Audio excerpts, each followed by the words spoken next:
boys and girls. So I am super excited to share this book with you all. This story is called Ralph Tells a Story.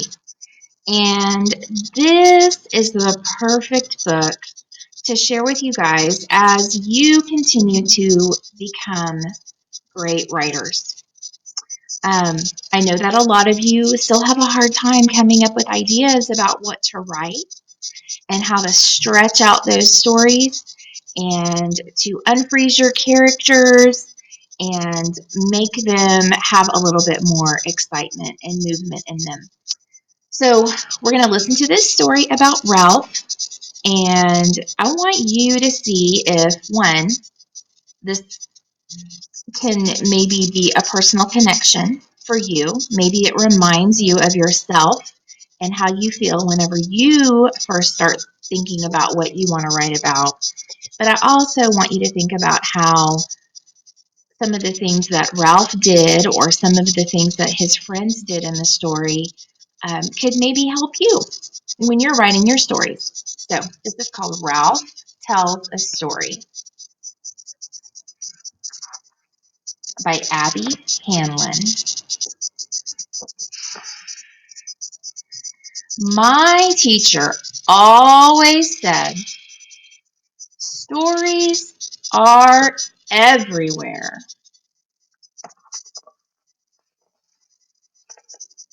And the kids in my class were always finding them. Then my mom ran so fast that she caught up with the ice cream truck. I ran down the hallway with underwear on my head. After that, I decided to hide my Halloween candy in my bed. The dentist forgot to give me a toothbrush. And there's their teacher. Yeah, stories.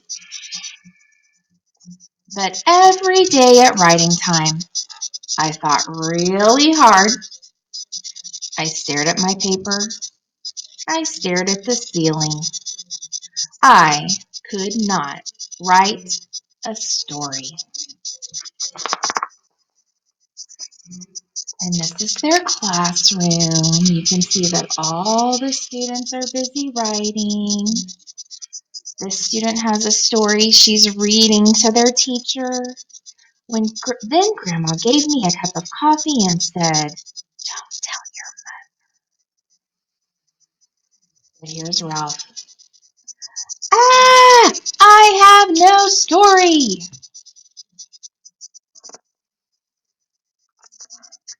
So I looked for other things to do.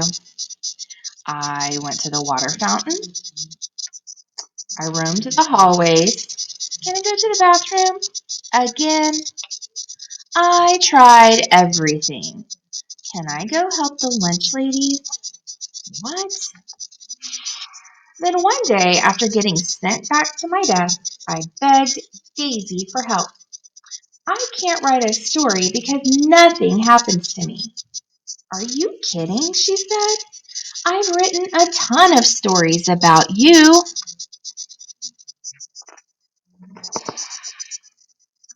She began pulling her stories out of her desk.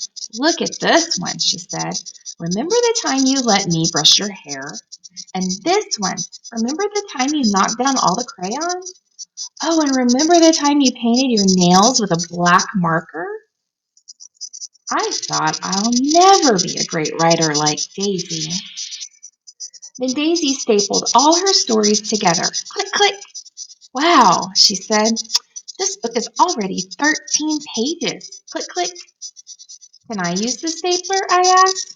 I was really good at stapling. But you have nothing to staple, said Daisy. You have to find a story first. Just look around.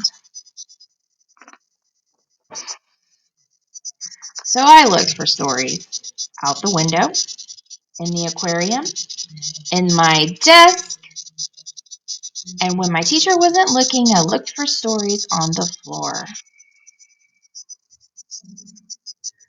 But still, no stories. Lying under my desk reminded me of lying in the grass at the park. I closed my eyes and imagined I was at the park. Just like that time a little inchworm crawled on my knee. The sun was shining right into my eyes. Squinting, I picked up the wiggly inchworm and looked at it close up. And that's when my teacher found me. "What's your story about?" she asked. I opened my eyes. Um, um, I saw an inchworm. "Wonderful," she said. "I can't wait to read what you wrote." But there was no inchworm story. I sat down and tried to write about the inchworm, but right away I got stuck. "Do you know any inchworm stories?" I asked Daisy. She just rolled her eyes and kept on writing. And then my teacher said, "Writers, come to the rug. Time to share."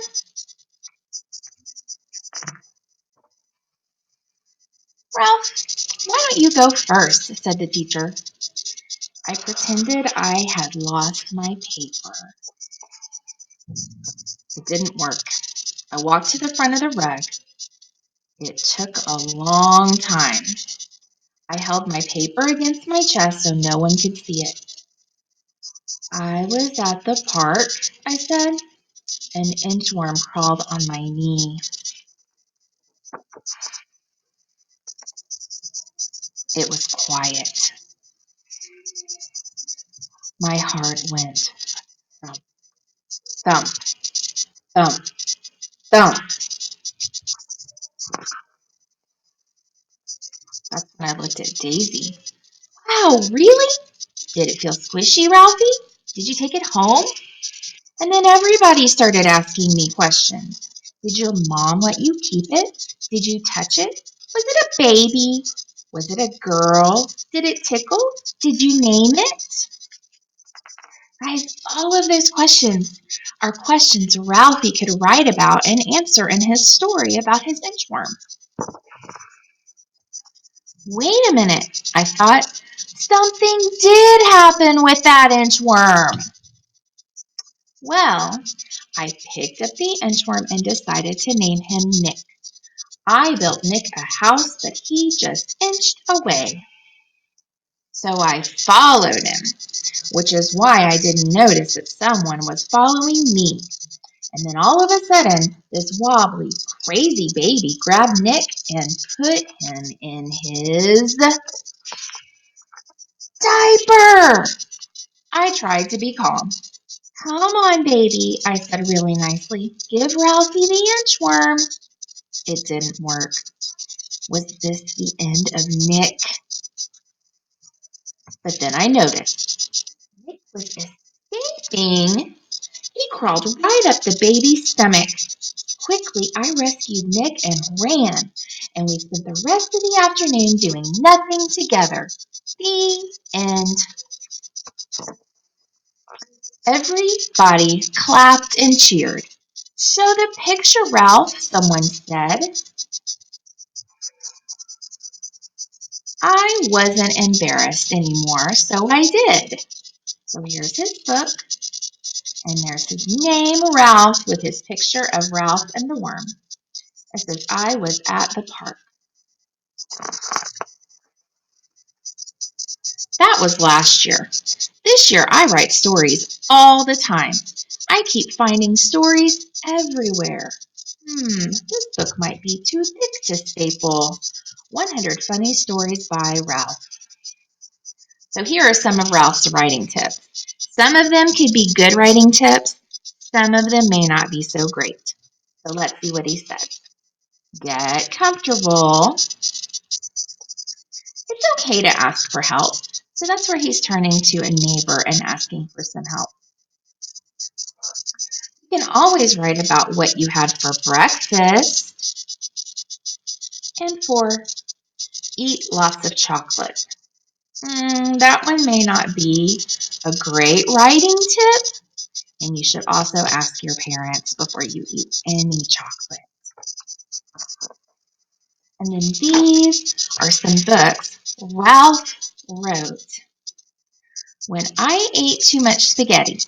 The shampoo mystery, the marker that never ran out, the crazy supermarket cart, when my mom bought me the wrong size underwear, the lunch lady's friend, when my backpack was really heavy, the case of the missing ice cubes, the worst staple jam ever, when my baby brother ate hot sauce, the scariest hamster, when milk came out of my nose, Daisy's embarrassing birthday party, when the librarian yelled really loud at me, the smelly Band-Aid, when the principal tripped, my bathroom emergency, and lastly, the inchworm returns.